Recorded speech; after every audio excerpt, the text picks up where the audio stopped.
So I just wanted to start off by asking, how many of you know somebody who has been physically or financially affected by COVID-19, otherwise known as coronavirus?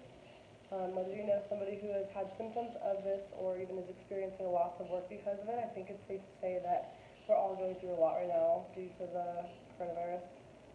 This global outbreak of the virus has had a massive impact on how we as humans are currently going about our everyday lives.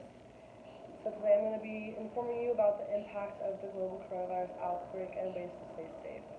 During this speech, some of the main points I'm going to be addressing are how many people are being affected both physically and financially. I'll also be talking about the differences between this virus and others and how they've affected us every day. So according to the New York Times, more than 3 million Americans within a week have lost their jobs. It was on the week before March 26th, 3,283,000 people 3,283,000 unemployment claims were made by people who have lost their jobs. And these official statistics that were released that show the impact are more than 4 times higher than ever recorded before. There are millions of schools and government offices that have been forced to close down because of this. ASU campuses are also presumed to be in-person classes all the way up until the fall semester of this year, 2020.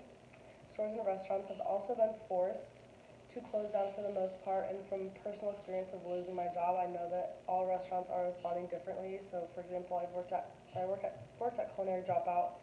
They were open with to-go options and curbside pickup for a couple weeks after all this happening. They made their own decision to close down for the time being because they just weren't doing well enough in sales, unfortunately.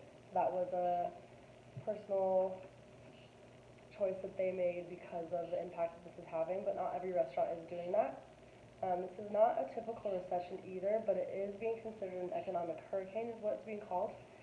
During the same week, just in Arizona specifically, there were 29,268 claims filed for unemployment.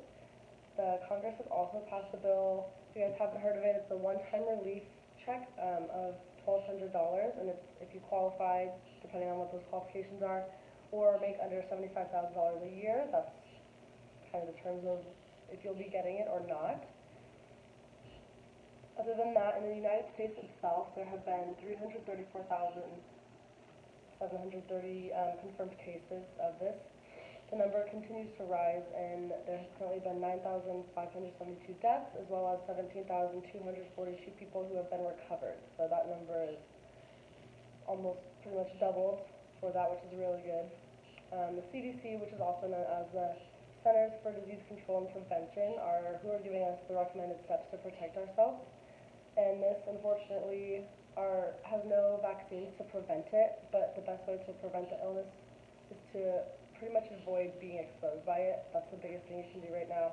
If you do come in contact with others who have been exposed, it's recommended you stay 6 feet away and obviously cover your cough, all that stuff. But since this might have the virus, or since someone might have the virus who doesn't have symptoms of it yet, the CDC does propose how important it is to stay away from people who are higher at risk of getting sick, just to keep them as safe as possible. And since it can spread from contaminated objects or surfaces as well, frequently washing your hands and having a clean routine for touch surfaces is very essential for this. Other things with the coronavirus are where it came from. This came from China, but specialists are definitely still trying to figure out and determine where the specific source it came from is. They're not quite sure that yet. But the coronaviruses in general are a family of viruses, and they obviously primarily affect the respiratory system. It is mostly affected by animals, but is also able to be passed to humans, which is what's happened here. There's also been a market in China which closed down on January 1st. That's kind of when all started happening. And it was a suggested source of where this outbreak first started, but it's not likely to be the only one. They just aren't quite sure of where else it could have originated from. Also, the sequence of this virus compared to others is 88% similar. The one that it's similar to is SARS. It's another respiratory infection that did emerge from China, so that's the start of where the similarities come in from. This pandemic also appeared in 2002, so it's been a little bit, but it also quickly spread and infected 26 different countries. The similarities of the symptoms start with a dry cough, fever, difficulty breathing, so kind of similar in that way, but also the same as a normal flu, so it's hard to tell the difference.